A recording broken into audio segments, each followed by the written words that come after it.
नमस्ते।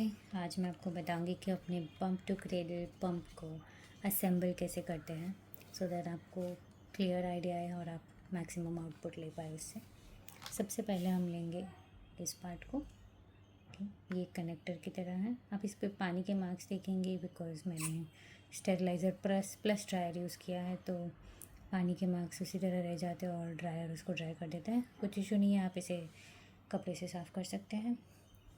फ़िलहाल के लिए मैं आपको बस दिखा दूँगी। ये एक डायफ्राम है। अब इस डायफ्राम को हम कनेक्टर पे इस तरह से लगाएंगे कि ये खाँचे में बराबर से फिट हो जाए। ये बहुत ज़रूरी है बिकॉज़ ये डायफ्राम इस तरह से पुल होता है और यहाँ पर वैक्यूम क्रिएट होना बहुत ज़रूरी है ताकि सक्शन बराबर से क्रिएट हो। ये एक बार मेरा टेढ़ा रह गया था एंड कोई मिल्क आउटपुट नहीं था और मुझे काफ़ी टाइम बाद पता चला कि ये करना ज़रूरी होता है। इस असेंबली को इसके अंदर डाल दूँगी और ये हमारा डक बिल्ड वाल्व। इस वाल्व को हम इस तरह से नीचे की तरफ दबा देंगे, जिसमें मेक श्योर कि टाइट और बराबर से फिट हो गया है। उसके बाद हम डालेंगे हमारा कलेक्टर। ये कलेक्टर बॉटल है, कंटेनर भी बोल सकते हैं। इस तरह से घुमा देंगे। ये इसका एक फ़ायदा है कि हम इस तरह घुमाकर कलेक्टर को फिट कर सकते हैं, जो मैंने नोटिस किया है कि प्रोमोम में नहीं है, क्योंकि प्रोमोम में हमें इस तरह से खींच के बॉटल को निकालना पड़ता है। मैंने ये रिव्यूज़ रीड किए थे कि हमें यूजुअली ऐसा होता है कि किसी का कंटेनर टूट गया, क्रैक हो गया, ठीक से नहीं निकला वगैरह, तो ये मुझे बहुत कन्वीनियंस लगता है पंप टू क्रेडल का। इसके बाद हम डालेंगे फ्लांज। ये फ्लांज में एक एरो दिया हुआ है यहाँ पे। हम मेक श्योर करेंगे कि वो एरो इस लाइन पे फॉल हो। काफ़ी बार नहीं हो पाता है तो मैं पहले ही इसको सेट कर देती हूँ, उसके बाद मैं इसको अंदर पुश करती हूँ। पुश करने के टाइम मैं देखती रहती हूँ कि एरो सही जगह पर है या नहीं, और फिर यहाँ से प्रेस करना है।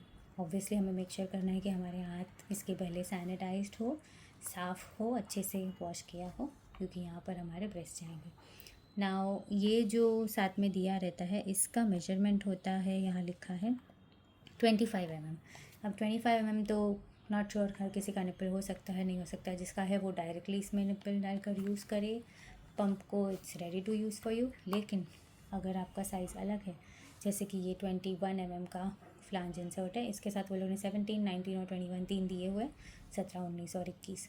तो अगर मुझे 21 डालना है तो मैं इस तरह से पहले डालूँगी और फिर हर एक तरफ से उसको प्रेस करते रहूँगी ताकि वो यूनिफॉर्मली अंदर बैठ जाए। ये अंदर बैठ गया है और अब ये रेडी टू यूज़ है। इसके बाद मैं आपको इसका ऑपरेशन भी बताऊंगी सेपरेट वीडियो में।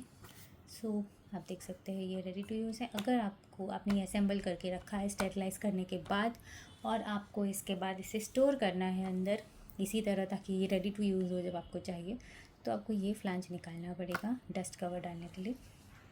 उसके बाद ये जो डस्ट कवर साथ में आया हुआ है ये मैं इसके ऊपर डालूँगी। तो ये रहा, ये इस तरह से बहुत अच्छे से स्टोर हो जाता है। ये एक ड्रॉबैक है कि फ्लांज इंसर्ट डाल के हम डस्ट कवर नहीं डाल पाते।